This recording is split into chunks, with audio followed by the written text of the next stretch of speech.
Hello mayam, ngasi se Kamakhya mandir khuramba chaluse mayam punna miyeng taminasi madi like subscribe share tawa kawbirongana ko mayam adum tabadasu nungai nungai ba video adum puraga lakjage sumaino in chalani like khurambado haidi ai sumba yam sitninge ko ai gi bidi laite se akoi namagi dress ne magi dress lore haje akoi thoki tariba ko ado this is the look. So,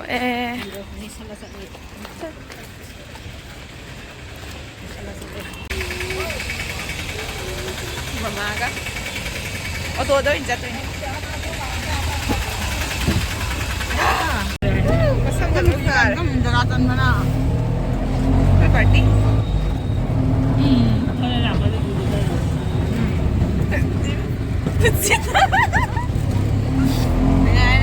Ay, suara.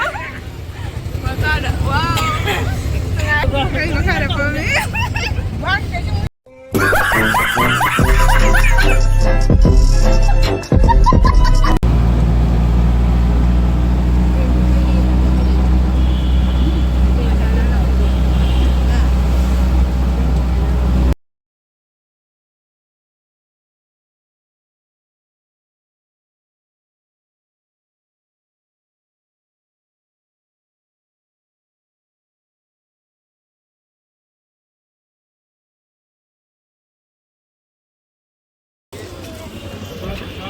तुझं काय होतं नाही ना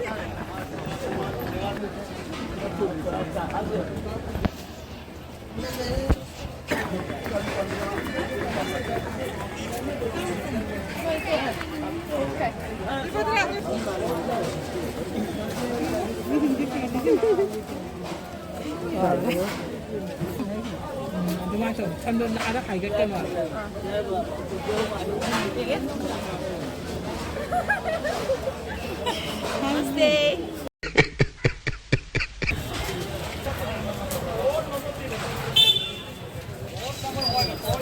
Ay, kamu cek ya? Oh.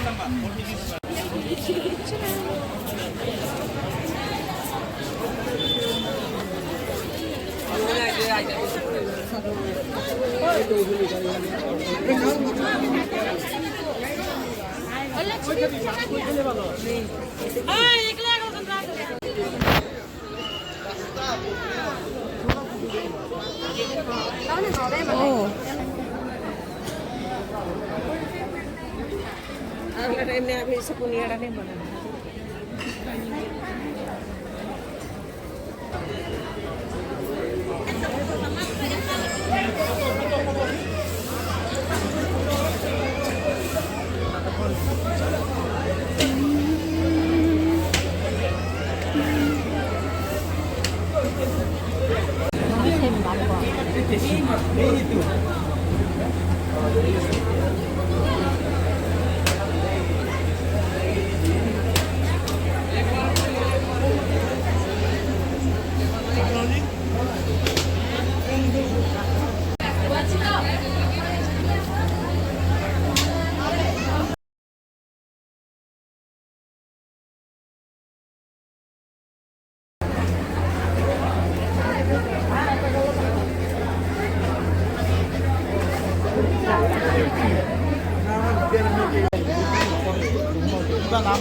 অলপমান নিবিছো না তই বিদায় বললো মানুহ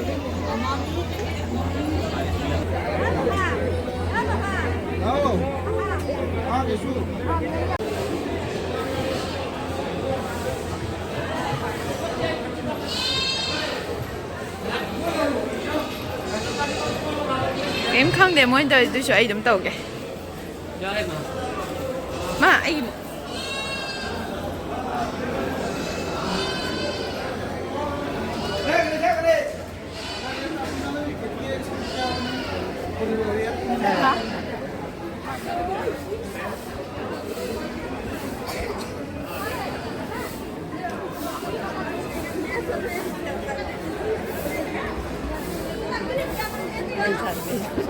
Laway sila ano nga dyan binamatay. Sabi ko po, ang anggal.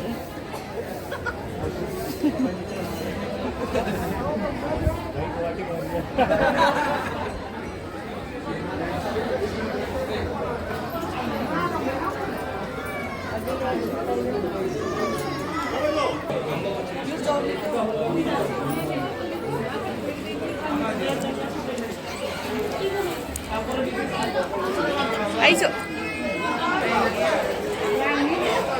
ꯑꯣ ꯑꯗꯨꯁꯨ ꯂꯩ ꯑꯣ ꯑꯣ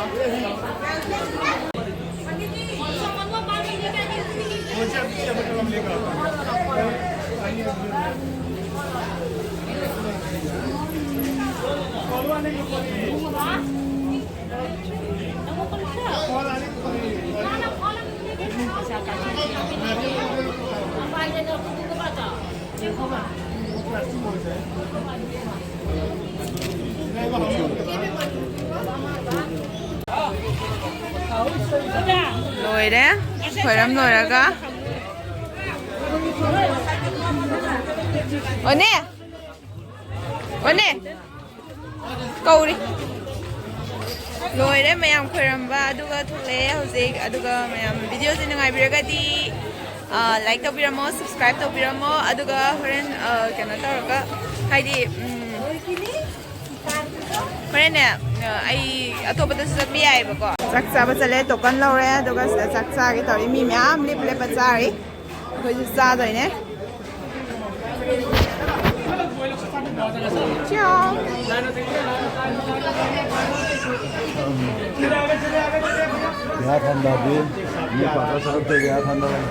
थोड़ा थोड़ा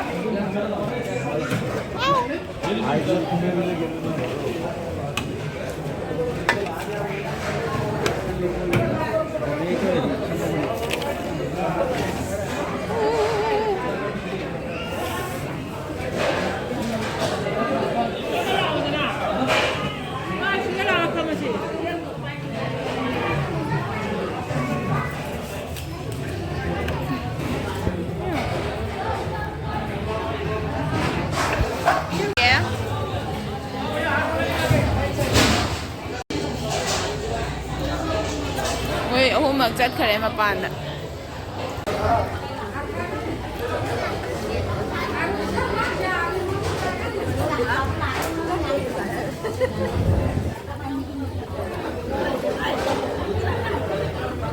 ꯑꯩ ꯆꯥꯔꯤ ꯊꯝꯕꯝ ꯀꯩꯀꯩ ꯆꯥꯗ꯭ꯔꯦ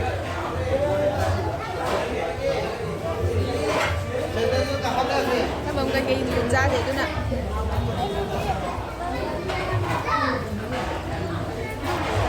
ꯍꯥꯎꯋꯦ ꯍꯥꯏꯗꯤ ꯂꯥꯏ ꯀꯩꯅꯣ ꯉꯥꯛꯇꯅꯤ ꯑꯗꯣ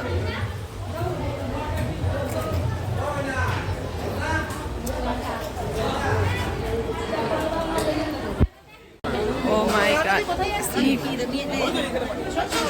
Mi khuyam jam sak chabe. Lai noi na su chai.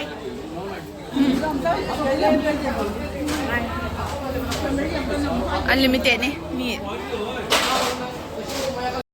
Sang saida video losilage Kamakhya koirubagi Guwahati da yam nungaikre mayam like subscribe share kaubirano mayam. Bye bye.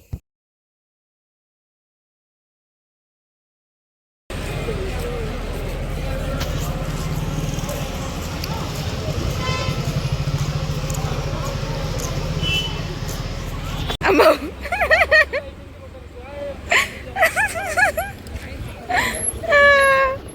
See that?